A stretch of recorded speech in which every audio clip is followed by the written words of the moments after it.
oh, he's a weed activist, and he just I wasn't interested. I was interested in her. You feel me? I was more interested, and I had a car. So she was like, "Yeah, I got 2 tickets, and I had nobody to go with." So I went down there, and he played this thing.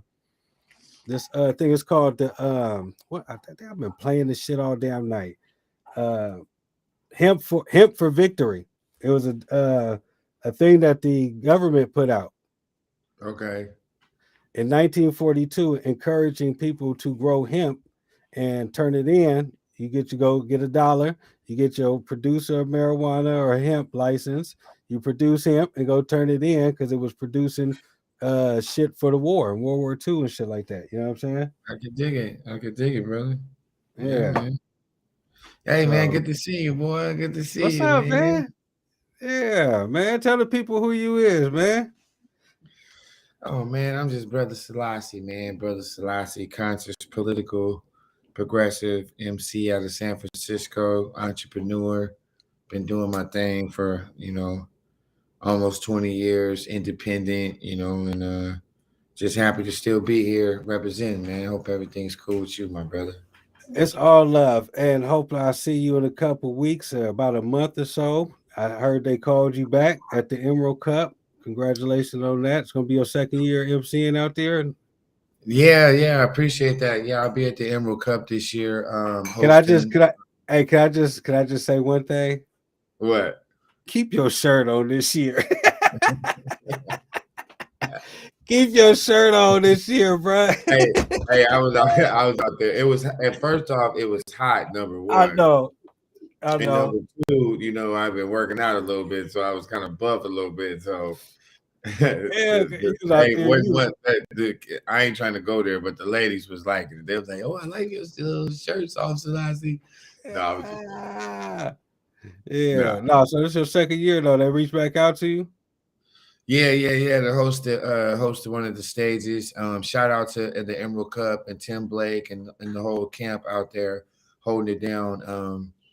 For years they've been doing it, representing the Golden Triangle and just hold it down, with really cool events and how they do the Emerald Cup, how they judge the herb, the judging contest and all that. So yeah, I'm a I'm little I'm a little excited to be biased. part of it. I'm a little biased on that on the judging part. And Yeah, since it's most people are that I meet, you know what I mean, because well, I was in it. right, because they are the standard for the judging. So it's like, they are the top of the judging. You can't deny that. Not you, you can't deny that, but I'm just speaking in general. Anybody that Well, knows that the Emerald well, Cup is the cream de la crop of judging the herb. well. Can I? Since it's me and you talking, you know what I mean? Can I tell you one thing? Oh, for sure, for sure. It was one year I was out there, and I had my CBD.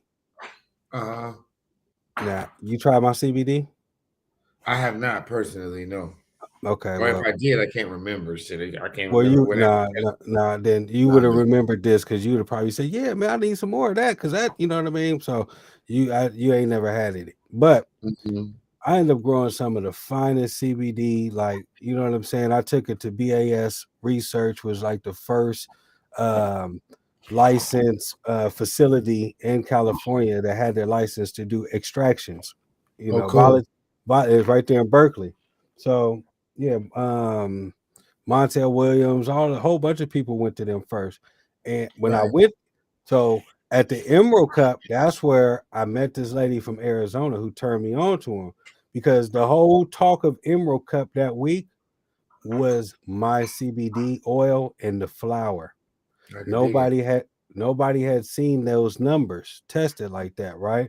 Uh-huh. So I mean, brothers, people were walking around to me, just walking up, hey man, congratulations, I heard you won. I'm like, bruh, you know how juice I felt, like, you know what I mean, just for them couple of moments, like all them growers out there, and I actually put something that I grew up in my hills and came down here. I put, and that was all me, like, you know what I mean, to really grow. I didn't have no Brad, no Chad, no Darren, no nobody next to me helping me grow. All me, watering up, down. I had indoor, outdoor, the whole nine. You know what I mean? So to get That's what's those, up.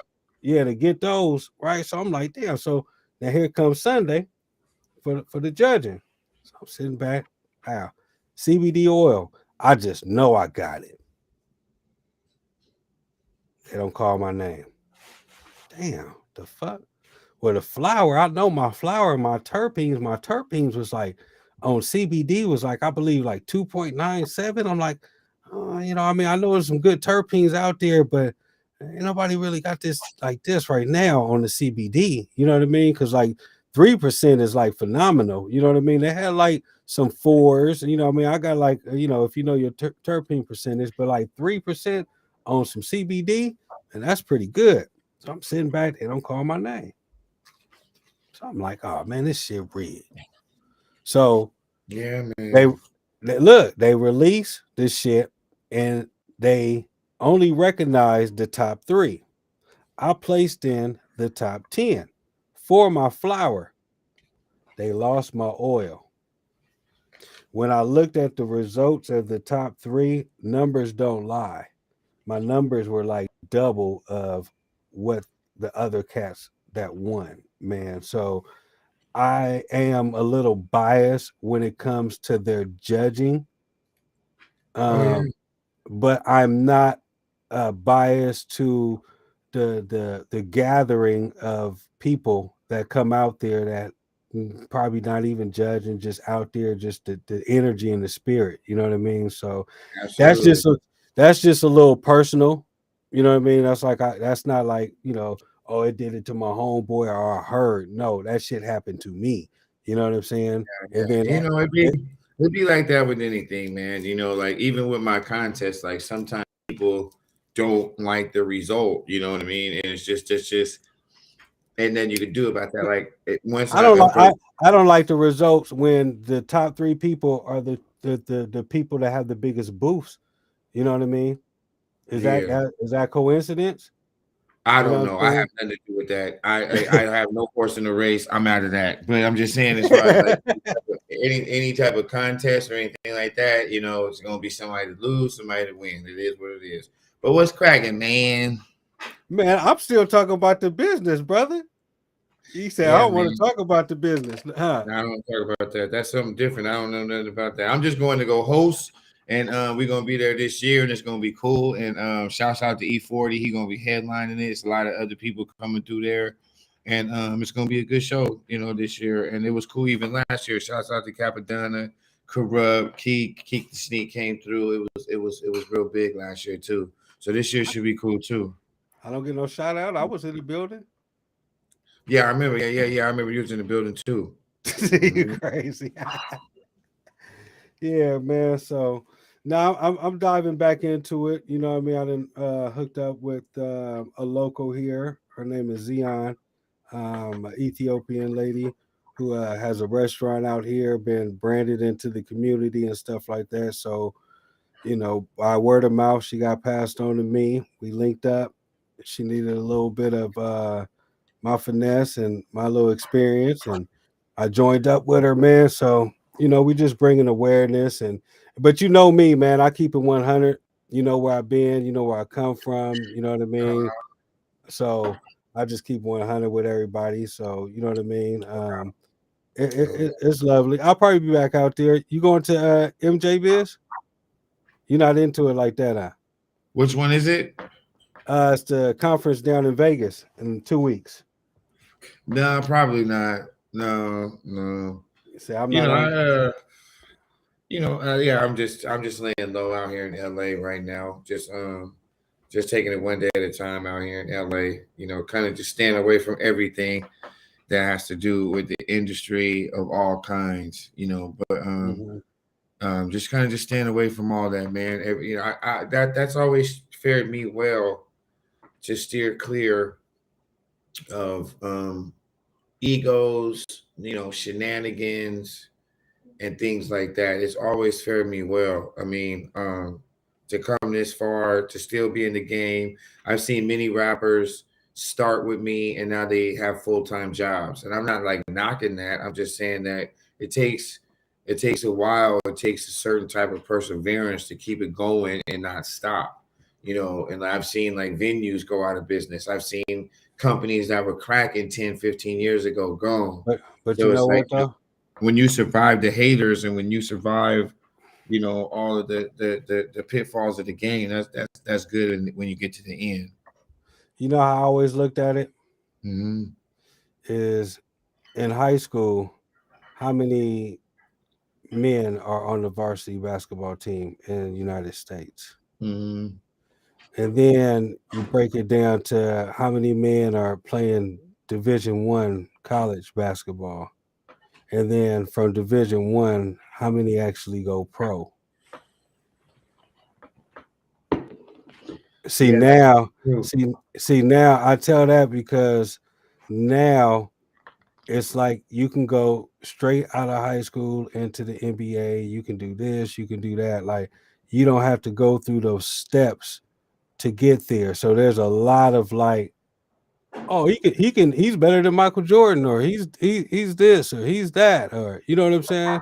Right. So or he's this and he's that, or he could dunk on this person, he can dunk on that person. Like, nah, he can't, man. And my point is some of those rappers wasn't meant to be rappers. They were meant to be rappers in high school, maybe in college, but not Mm-hmm. professional. You know what I'm saying? Right. Would, I feel the would same you way. I mean, would you agree it's too would you agree it's too many of them out there? well, I look at it like this. Uh, With the access of home computers? yeah, I look at it like this. There's two type of industries. There's there's two type of industries. There's mainstream and there's underground. And I always wanted to be with the underground. I never wanted to join the mainstream. So it just depends on what side you own. So a lot of people like fame, they like glamour, they like glitz, they like money, they like all of that kind of stuff. And they they see that they can get that from going the mainstream route. They don't think that they can get there by paying dues and going the old school route. So I'm from the old school. So the Mm-hmm. old school route was that you took the long way. You didn't sell your people out. You didn't sell your culture out. You didn't sell rap music out by taking the easy way out, by taking a deal, taking the quick way out. So kind of to answer your question, I'm getting there. Nowadays, there is no artist that um, are have paid dues, have taken the time to build out their career. A lot of them are instant successes, one hit wonders, people that are more dangerous to the industry than positive because back in the day, you could have 100 dudes go to the record company and all 100 would say, nah, we're not going to sell out our culture to get a record deal. The executive could say, we want all y'all to rap and put on clown suits and put makeup on and put on bozo noses. And everybody, 20 years ago, 30 years ago, I'd be like, man, we ain't doing that, man. You crazy? Now you would probably get 15 people to say, I'll do it. So you can have 100 people that's like, go to the executive office and they all say, yo, no matter what he offers us, we're not going to sell out and we all gonna do this together. And yeah, and everybody say, yeah, we're gonna do that. We're gonna do that. As soon as they get in that door, 15 of them will say, I'll wear the monkey suit. I'll wear the Mm-hmm. bozo suit. I'll be the one that will give the negative images to reflect a bad image on our culture. And then the other 85 they throw out. So nowadays you got a lot of brothers that will sell out the culture and the black culture for money, and they do it so easy that it's just you can't even blink your eyes, and the next thing you look up, somebody is making black people look bad, whether it is through music, entertainment. Somebody says something crazy, and then again, we don't represent ourselves. We don't have any representation. So everything that we do is based on this mainstream idea, and not even underground. So everybody wants to be on television. Everybody wants to be on a record label and not even understanding how any of that works. So it's unfortunate that my people, black people, are so You know, focused on the you know glam what and it sound like? You know what it sounds like to me right there, what you just described? what? The cannabis business right now. Mm-hmm. Mm-hmm. You know, Well, everybody's look at it like this. Burner, my boy. I fuck with Burner. Like we're not like friends as far as like personal friends. Um, I haven't spent a lot of time with him, but we're both from San Francisco, and I go back with Burner. I used to grab weed from Burner and on the club on 12th and Gary before he blew up. I would come in there, and I know his real name. I won't say his real name. What I used to call him when I was seeing him in the cannabis club when he used to work, and he'd see me and be like, "Hey, what's up, Selassie?" You know, we Frisconians, so he's my boy. But I just seen he was on a list for like the top 5 richest rappers, right? And I'm happy for that, and I'm saying that's dope and that's big that he made $410 million as a rapper representing the Bay Area. It was like Dr. Dre, Big Diddy, a whole bunch of people. So for him to be on the list of people who made millions of dollars from rap or whatever is pretty big. But they said he made $410 million, you know, from cookies and all that kind of stuff, which is dope. But then I sat back and I thought they never let a nigga in the a million years make $410 million off marijuana. So exactly what you're saying, and then like so it's like Burner rap and shit like that, and we fuck with Burner, but we don't really know any of his music, so it's not like he could be really classified as like, um, you know, making a lot of money from music. I'm sure he does, but everybody knows that he's made a bulk of his money through the marijuana business, but they wouldn't. There's no brothers. And I'm speculating. Somebody could send me a message and be like, "You totally misinformed. Black people make millions of dollars on the marijuana industry." But as like everything else, we don't control a goddamn thing. We don't control anything. So anything in the marijuana business, we generally are buyers, and there's a very small well, percentage of people that are suppliers of well, it. there's I know a few cats that's making some money in the Mm-hmm, marijuana business. You mm-hmm, know, even right there in LA. mm-hmm. But he's been, it's been a rough road. You know what I'm saying? And he Mm-hmm. stayed true. Now he done lost some partners, he done gained some partners, and you know what I mean, the whole nine. Right. So you can make some money in the game. It's just that you got to have money to make money right now. And I tell him it's like so. Me and a lot of people will argue, right? So they'll be like, "Oh, they shutting the black people out of it." Mm-hmm. Well, I don't see it that way, right? Because Right. it's preparation.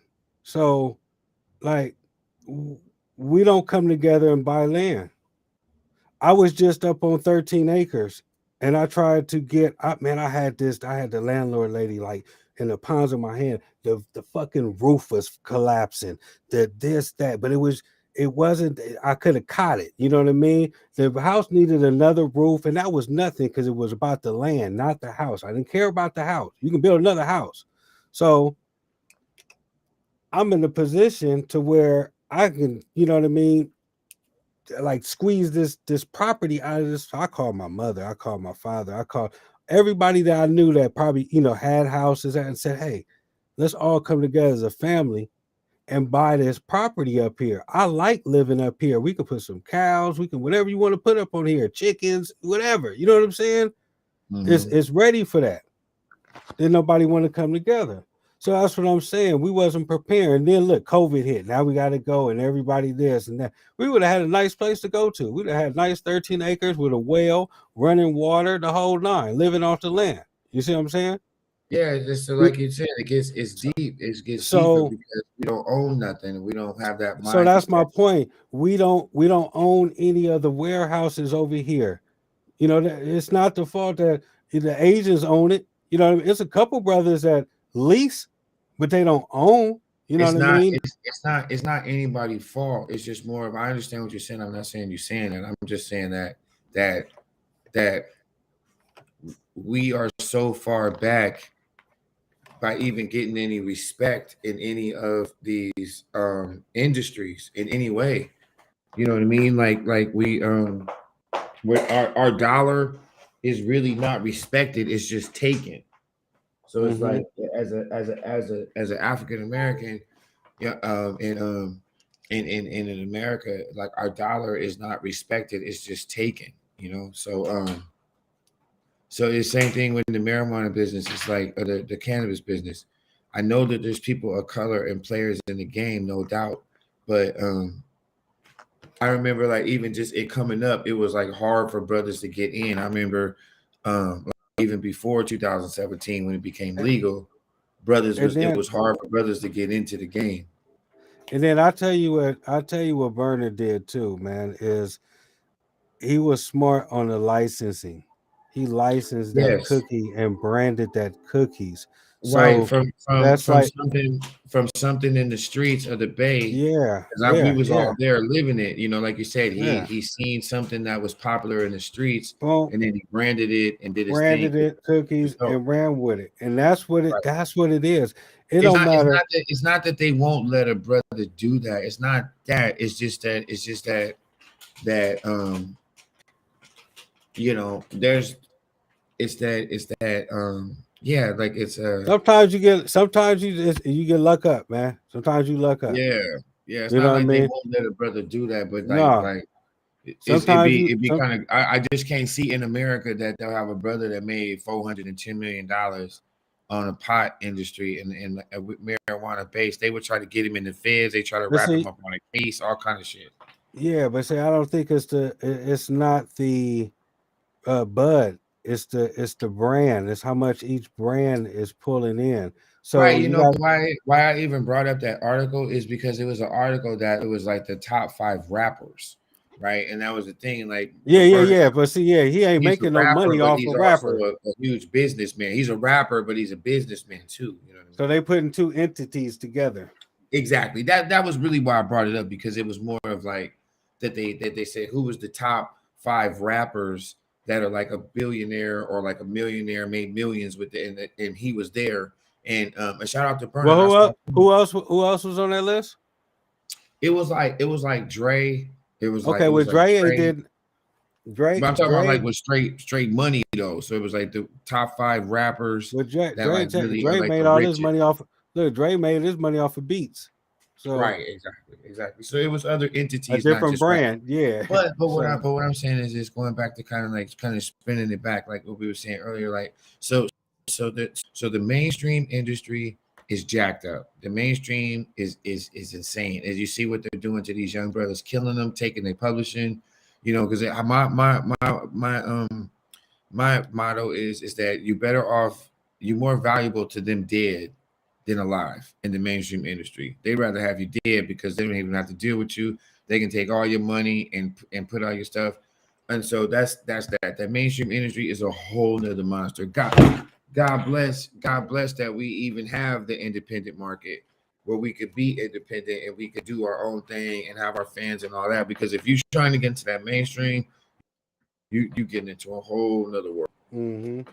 But then a lot of rappers want the mainstream because they want the fame.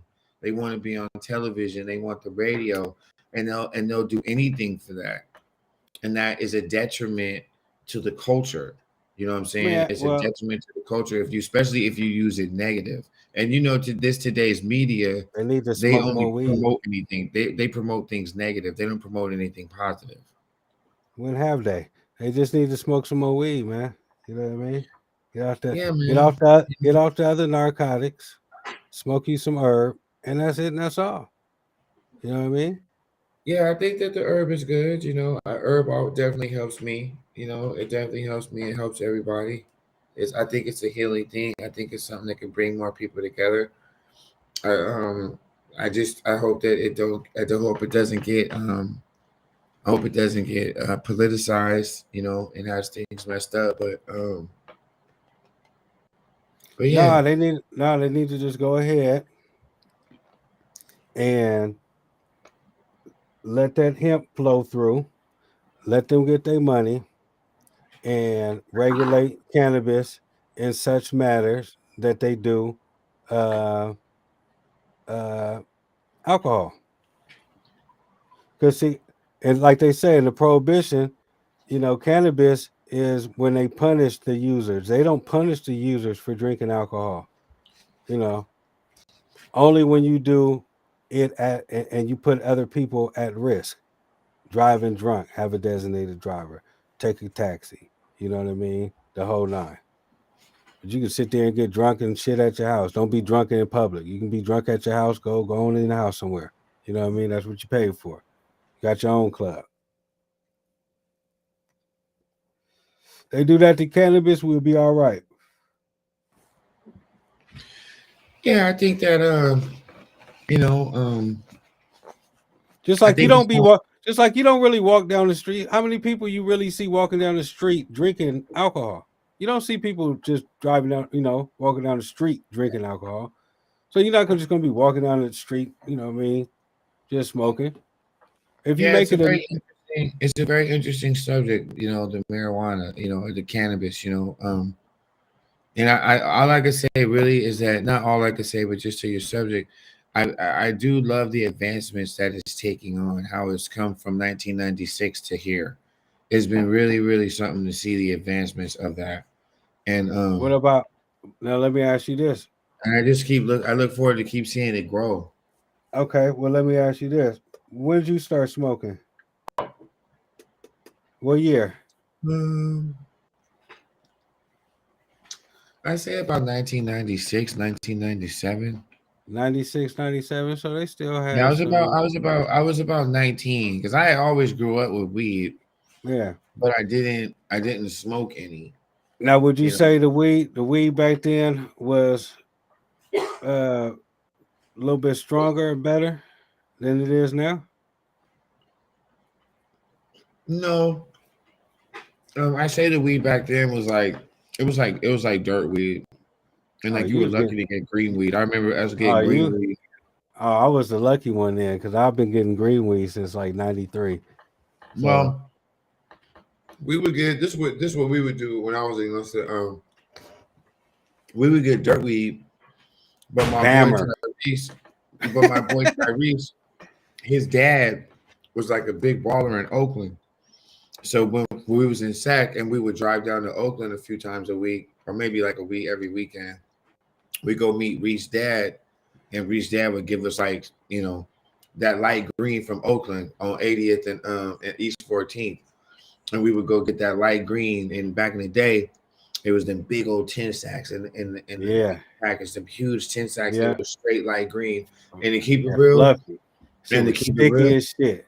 yeah, and to keep it real, I still have not had that kind of weed all this Thank you. time. Thank you. I still have not had that weed I used to get back in East Oakland that they used to call light green. I Yeah, still that ain't seen. light. That's that light. Yeah, yeah, yeah, yeah. Well, a lot of that shit back then. You know why? Because Yeah. I'm a grower, right? So I have my own theories, and then at this conference that we had for the California Growers Association, there's an old white dude outside, right? He like Santa Claus. We were sitting up there. I was smoking my black and mild. He was smoking his cigarette. Then I Uh-huh. don't know how we started talking, but we just started talking. And I asked him. I said, "Man, I to me it seems like the weed was much stronger back in the mid '90s. You know what I mean? Early '90s, mid '90s than it is now. Am I?" And he told me. He said, "Yeah." And I said, "Well, why is that?" He said, "Because back then we had pure genetics and we were growing from seeds. There was no clones. So Hmm. as over the years, people have taken clones and clones and clones and weakened down the genetics. Even though if you breed that seed to like a fourth generation cut of a clone, you still getting you know what I mean? A That fourth makes a lot of sense. Yeah. So the lot. So like it wasn't this hardball, man. We had that. Like being me, I had you from Frisco. I had Black C on last week, and we was talking about Bammer, Oh, cool. and we was Shout out talking to about Black Sea, man. yeah, we was talking about the weed. Not like look, I'm gonna do it just like I did last week. I picked the weed up. The weed we used to have, you go like this and let it go, and the shit still be stuck to your fingers, still be stuck to your hands. I This shit remember that. drop, fall, break, you know what I mean? Oh, brittle. Like, so I wish I could find some land races like that to bring it back. Oh my God. You talking about being a millionaire. If we had some of that in the jar right now, millions. Yeah, man. Hey, you heard me? I said, if we had that in the jar right now, what you had back there, that light, millions. Even that, even like Nade too, because I'm from the city, and back in the day we had Nade. So Nade was like it's like some Canadian weed or something. I don't know where that shit was from, but no matter what, So nobody tell you, Nade originated in Potrero Hill. nah. So we got Huey in there. He said, pretty sure your tolerance was just lower back then. Nah, Huey. So let me tell you something about the herb back then. You know what I mean? Like he said, it was all from seeds that we was getting. A lot of that stuff was outdoor, strong, and them people knew how to grow their stuff, you know, that we was getting from Humboldt and stuff like that, because nobody was really growing indoor back then. They hadn't forced everybody indoors yet. You know what I mean? Um, Would you so make me another one of those?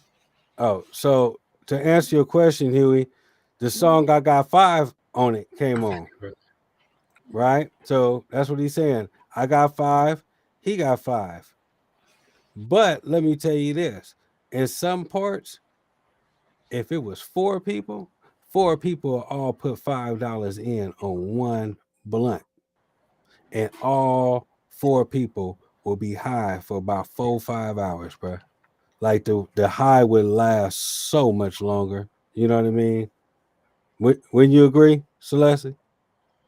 Yeah, I remember back in the day. I mean, and then too, you got a trip. We was younger, and our tolerance wasn't the highest. You know what I mean? I remember Shit. we wouldn't even Speak smoke. for Hey, speak for yourself, boy. Like I say, man, we was big blowing over here. We I was big wasn't. I blowing. mean, not like that. I'm gonna keep it real. Early when we was starting, like when I was really starting, I Big remember blowing. we would just like have a blunt, and we could Boy, just like look. pass around a blunt. Hey, And look, let then me tell you. we went from like an eighth. I remember an eighth was like huge. To get like a quarter or something was like out of this world. So I just like Yeah, the early '90s when we was coming up smoking and stuff. But I remember like yeah. getting an eighth was like a big deal, and I remember like eighths. It seemed like 3.5 was different than it is today, but Yeah, that 3.5 lasted you. yeah, it seemed like it was different back in the day than what it was today. It was like it held up the whole bag. Like now it's like a Yeah. little thing, but maybe they have recalibrated the scales or something like that. But yeah, it was way different. I remember you would get an eighth. It just looked different. So yeah, so I remember my smoking came more heavy when the more trauma. Because my theory is this: that's why people smoke. That's why we smoke. That's why people do drugs. That's why they abuse drugs, because of the pain that they have. So I started smoking weed because I remember I broke up with my girlfriend Bianca, and I never had broke up with nobody like that. I was 19, and she was moving to like a boarding Did she school. break up with you, or did you break up with her? She like Or broke up was it? with me, but only reason why is because she was moving to like a boarding school. She was like moving to a boarding school in New Jersey. Was like I I mean gotta I hear remember this. being like 17, and like that was like, or like no, I was 19 and she was 17, 18, something like that. But she was like a year and a half younger than me. But she went to Kennedy, and I dropped out or whatever. But she was my girlfriend. But so she was ready to move on with her life. She was like really rich, and her parents were well off, and they wanted to send her And to she a left boarding you home, school. and you They, just smoke weed to cope yeah, with, they wanted to send her to a leaving. boarding school. I was really heartbroken, and sometimes I think I'm still strong enough that I would have never did any hard drugs. But I remember my boys came to pick me up, and they was like, "You want to smoke?" And I was like, "Fuck it, I'll smoke." But I had grew up with weed like my whole life, so it wasn't like I wasn't like mystified with weed. It's like all my cousins had it. All my mom smoked weed. I got her weed jar to this day that she had when I was a kid. So she always smoked weed, and it was always around her and my cousin Dira, my aunt Sherry. Every time they hung, they smoked weed. So that wasn't new to me. So, but 19, I was decided, fuck it, I'll have a puff because I was upset. So, and then from there, smoking weed became a coping mechanism to deal with trauma, to deal with pain. And I think everybody deals with that. That's why weed is so popular because, yeah, you like the herb and shit like that, but everybody is dealing with pain and trauma and it numbs the pain. That's why people really smoke. If you really trip, I mean, it's why do you do anything? I'm a kind of person like that's why I don't drug abuse at all, or I've never done any drugs because, in my mind, if I would do anything, it's because I want to do it. So I'll do anything if I want to do it. But if I don't want to do it, I won't do it. So like with weed, it's like the reason why I smoke it. I know why I smoke it. I don't just smoke it because it's like a fad. I smoke it because it helps with my trauma, and I think it does that for a lot of people. So what's your strain of choice to go to that helps you the most? Your indica man, hybrid, or sativa? Yeah, I like indica. I'm not too big on the hybrids. I don't be knocking them, but I either go either sativa or indica, and I do like Mm-hmm. a lot of indicas. Um, my I guess my favorite strain on the planet in the world is Northern Lights, Northern and you Lights. can't find Northern Lights anywhere. But I had a guy that had it in Orange County, and it was the best weed on the planet.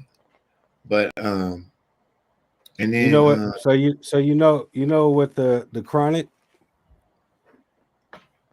yeah, the the chronic. chronic, yeah. You know what that's really mixed. That's Northern Lights and Skunk Number One. Mm. That's what the chronic is.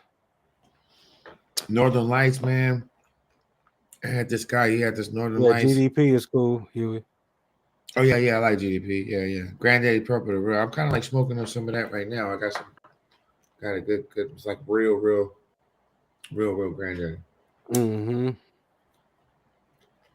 You know But I'm yeah, old. that's why niggas smoke weed. That's why every nigga you see smoking weed because Well, he's traumatized. I done broke my shit down to a science. You Yeah. know what I mean? Like everybody ain't been fortunate to go behind different doors that I was fortunate to go behind. But Right. at an early age of me starting to learn to grow and whatnot, I learned about terpenes. And the terpenes is what really determines what your high is going to be. It has nothing to do with the THC or even the CBD. The terpenes are the essential oils that's in the plant. That's what Right. gives it its aroma. That's what gives it taste, and that's what gives it effect. So the Ain't nothing higher, like weed. huh? Ain't nothing like weed. That's why people Yeah. smoke it so much. So if you do your homework like really on terpenes and you break the weed down on the terpene aspect of what you're really getting, you can go in and know what you're getting before you get it. And if that grower, you know, took his time and did what he gonna do, you're gonna get the effect. That's one thing that I seen that every plant that I grew, I didn't care what it looked like. I did nothing. As long as when it broke down and went in a zigzag or my blunt or whatever or my pipe, the effect that it was supposed to give me, it gave me. You know what I'm saying? So and that was credited to them Right. terpenes, breaking down them terpene profiles. Yeah. So if you really want to get scientific on it and really find you can guess and be like, oh, let me try this or let me try this, or you can really go in there and look at the terpene profiles and actually go in there and pick out that strain of choice and know it's going, you know what I'm saying? Yeah. Like that one barbecue sauce. Well, I know I like tangy. I know I like this. I like that. They got all that in there. Yep, give me that. And you already gonna know that's gonna be the one for you. Yeah. When I deal with my trauma fully, I'll probably start smoking weed. Mm-hmm. Yeah. I mean, because that's why I smoke it. I mean, other than that. But I think it's good because I just sometimes I think about what would people do if they didn't have weed and to deal with their pain. It would be something else. I know I can't imagine what that is. But that's a good title of a song. What else would it be or something like that? Like where weed is gone, but you gotta rely on something else. What would it be? So yeah, Mm-hmm. man, I'm just chilling, just thugging it out, just living and dying, living and dying in LA. I'm just chilling, one day at a time, chilling. And yeah, Yeah. my man said there would be more violence and more drunk. Oh yeah, for sure. If there wasn't weed, oh my God. Gosh, I But don't I know. figured it You out. know, I'm I kind of thought about that earlier. If it wasn't no weed, If it wasn't no weed, what would people or what would brothers? I was just speaking specifically for brothers because when I think I I think real talk. I started off a heavy drinker, and then Mhm, I don't even drink no more. Like you know what I mean? yeah, Like I can go out I to was a never bar, really go big out, on drinking. you know, Yeah. and not even drink. I'm a social drinker, but not like I don't even think I can go back to drinking. when I'm Like by if I didn't myself. have any I don't weed. even drink. I like that's probably keeping me alive because I don't drink. And then But they when at taking least all when I'm the by myself, tobacco away, so you couldn't go no tobacco. I started off on beaties. yeah, I remember them nasty ass beaties. I Maybe sure. I'll go back to beaties Well, if it no, I wasn't no mean, weed. I started smoking hella shit late. That's probably why. Hey, what the fuck was in beaties? Who the fuck knows?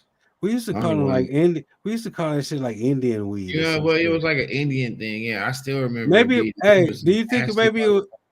hey, some of them that strawberry one was bomb. I don't know what you talking about. I still Those know straw, what this. I it, still can imagine that those, smoke. I still can like yeah. feel it going in my lungs. It That might have nasty. been, it might have been like that hookah shit that the motherfuckers It are might have been smoking that. It might have been that back in a then. different form, It might. huh?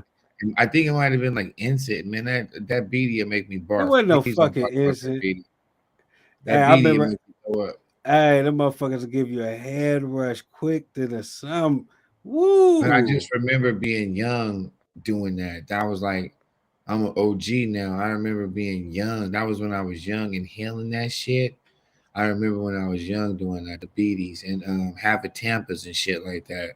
That's Yeah, why I was like, people be like Black and Miles. I was like, man, I was smoking having Tampas when your ass wasn't even born. That yeah, wood stick, you know what I'm saying? So I was been yeah. smoking that shit. But yeah, man, I stopped all that tobacco shit. Sometimes I smoke a blunt or a grab a leaf, Uh, but generally I just smoke weed. I just smoke papers. okay. You know, Well, all yeah. right, But brother. I ain't gonna hold you up no more, man. Shit, it's about time to wrap it up anyway.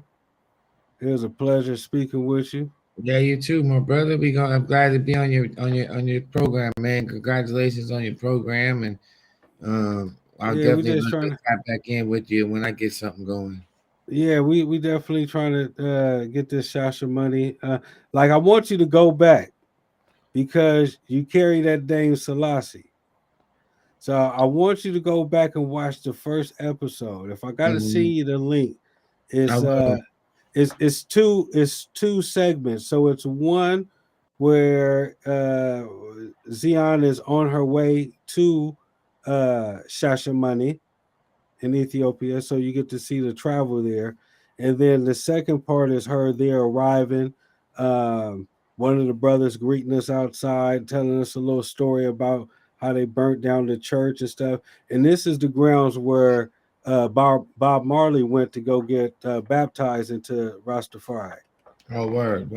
So we got to speak to Ras Kabinda, who's one of the priests over there now, and me, I had him cracking up. We had a little time after, but he spit some stuff in there, so it was kind of cool, man, to check it out. You know what I mean?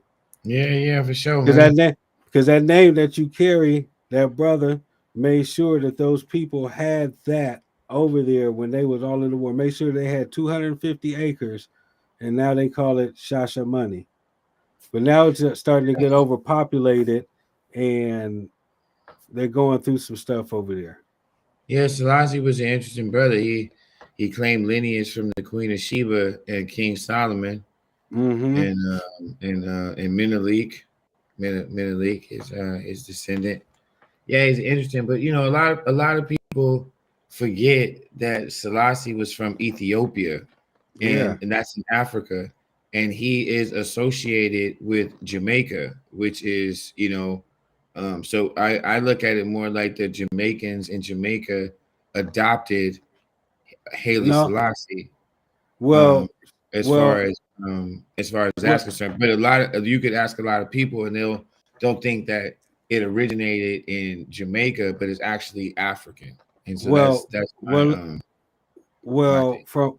From my understanding, with speaking to the brother over there, is that during the slavery and the slave trade, Mm-hmm. that's where a lot of them were dropped off, and they continue to practice Rastafari in Right, Jamaica, and then for that's sure. where, and then some went back, and then that was during the time where um, Marcus Garvey tried to come with the Black Line and had the Mm-hmm. ships to take everybody back and whatnot. You know what I mean? So there was some people that actually returned home to Shashemonie, you Uh-huh. know, and Roscoe Benda, who I spoke to, is one of them.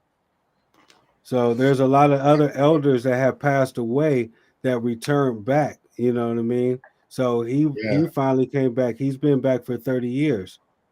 word. Yeah, because So a that's lot why of times they get because people they don't know that um the that Rastafaris come from Ethiopia. right. Shashamani. It's Yeah. more associated with Jamaica because, like, quite frankly, Bob Marley and reggae music made it more popular, made it more mainstream. But Rastafari Hmm. has been around a long time and Yeah. have been following the ways of Selassie for a long time before it became mainstream. But Bob Marley, the Wailers, and Peter Tosh and the old school reggae guys made it. You could call it mainstream to make it Hmm. to where people even cared about it at first. I remember seeing an article, hearing a radio interview about somebody talking about Bob Marley in 1978, and he was not what he was today. You know what I'm saying? They called him like a pot smoking demagogue.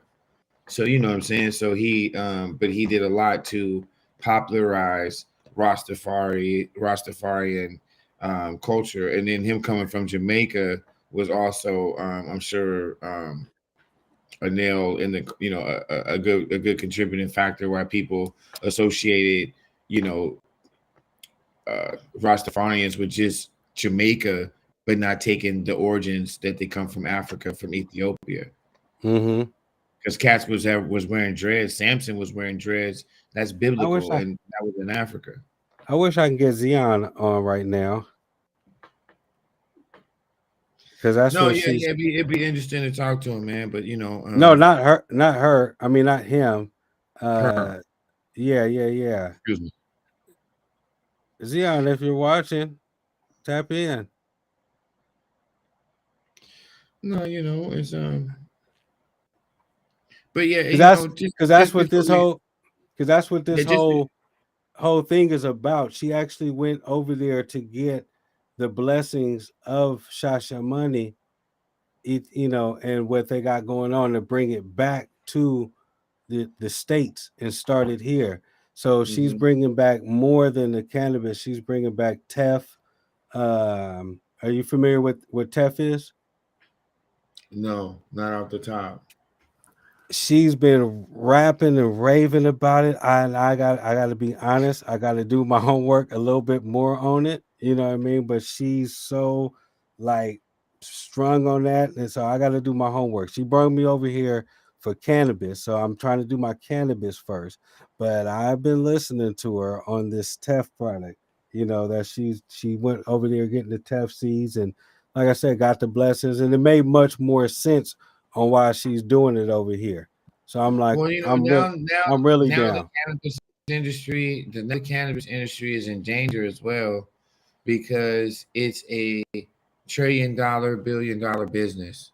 So anytime you have all that kind of money, because quite frankly, to see the growth of everything in the last 5 years since 2017 is absolutely incredible.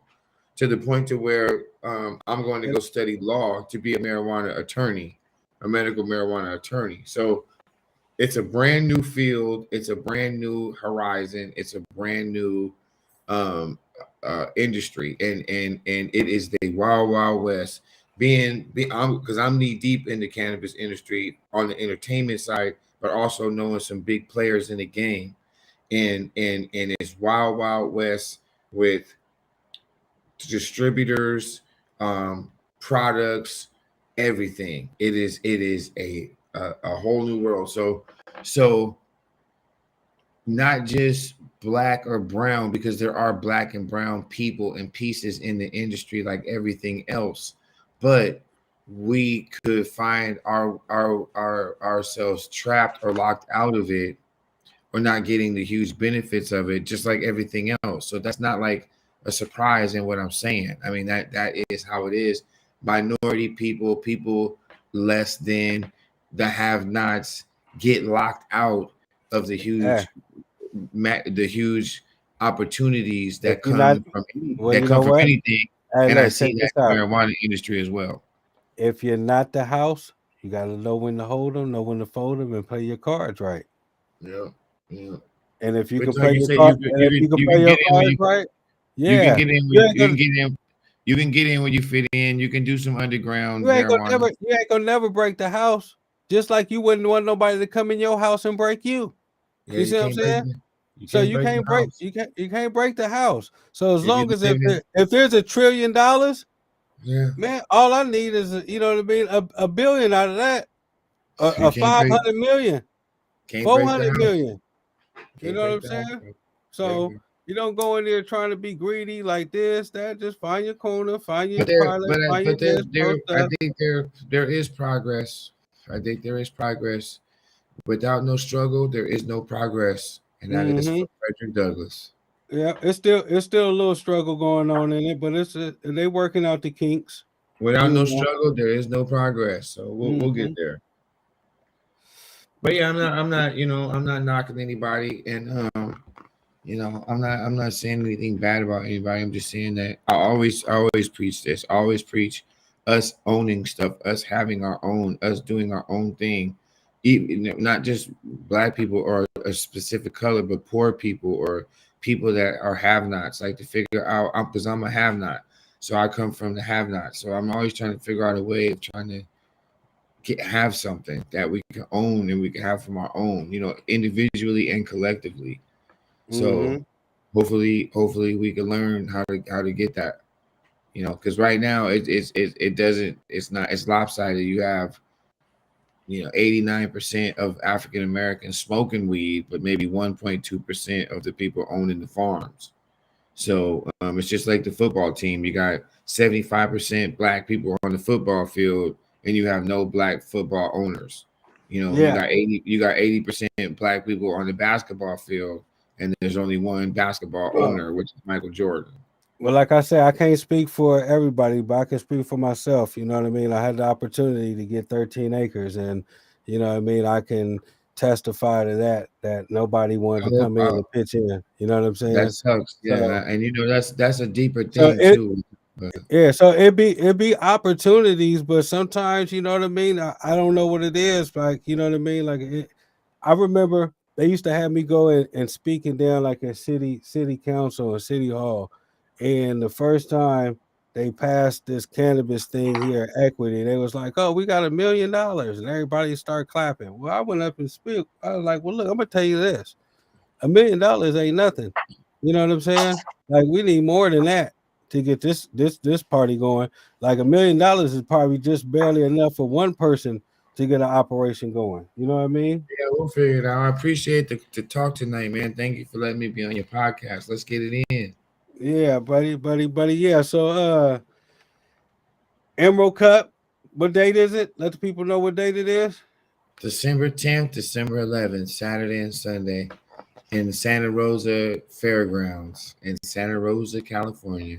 Get Catch your my man. tickets. Go to the Emerald Cup on Instagram or go check them out on their website. And again, shouts out to Tim Blake. Shouts out to the whole staff. Shouts out to everybody having me, Catherine, all the big dogs. And thank you so much. And thank you again for having me on your show tonight, brother. Medical Montana, Pleasure. and continue blessings with your show and you trying to get deeper in the game in the cannabis. Trying to, man. Trying to, man. It was a pleasure, man. I Pleasure, brother. appreciate you, brother. I'll talk to you soon. All right now. One love. One love. All right, y'all. I think that concludes it. My blunt is gone. Spent 2 hours, 10 minutes. We learned about Jack Herrera. We had a good conversation with my brother right there, one of the hosts at the Emerald Cup and a talented MC. And as you can tell, it's just a well spoken brother, man. You know what I mean? So, been knowing him for a minute. You know, we all always stay tapped in. I want y'all to stay tapped in. We had a couple more viewers come in. Thank you for joining. I think we had what Huey. Huey was in the comments. Appreciate that, brother. We're gonna have some dope shows. We tried to get the Hop to come in with a little bit of consciousness for some of the people that I deal with. I couldn't make it down to the show tonight, so I tried to incorporate them. But they put on a good show down here where they have conscious brothers come and sisters come down and do open mic. Well, not even open mic because they don't just sign up. Like these cats is, they be up there spitting they bars. You know what I mean? It's like some real deaf poetry comedy jam going on up there. You know what I mean? So, maybe we can get the internet a little bit better down there. We can get them to come in every once in a while on Thursdays. I think they do it every first Thursday. So I think they're putting together a toy drive. We got to work on that. So yeah, check out Shashemonie420.com. Make sure you tune in there. We got this holiday event going on here in South Sacramento. Don't quote me on the address, but off of Florin Road, we're going to be having turkeys. We got hams. We got the fixins. We're working on shoes and toys for the kids. You know what I mean? We coming back, giving back to the community. It's going to be real big. Trying to work on some Christmas trees for, what I mean, some of the families. So not that you can't go buy the Christmas tree, but if we can help you to save money and, you know what I mean, or take that money and put it somewhere else, put it on a bill, you know what I mean? Holidays come up and, we get behind on our bills because we don't want our kids to not going without having, or, even if they Christmas present is a coat, you know what I mean? We might have one for you. So check the website. We're going to be posting more flyers. We got one coming. We're going to be posting that all through social media. But we're going to add some more stuff to it. So be on the lookout. Shashemonie420, Shashemonie Micro Business, and the Shashemonie Institute. We're doing a lot of good things over here behind the scenes. It's coming together. So be aware. We're coming. Thank you for signing in. Good night.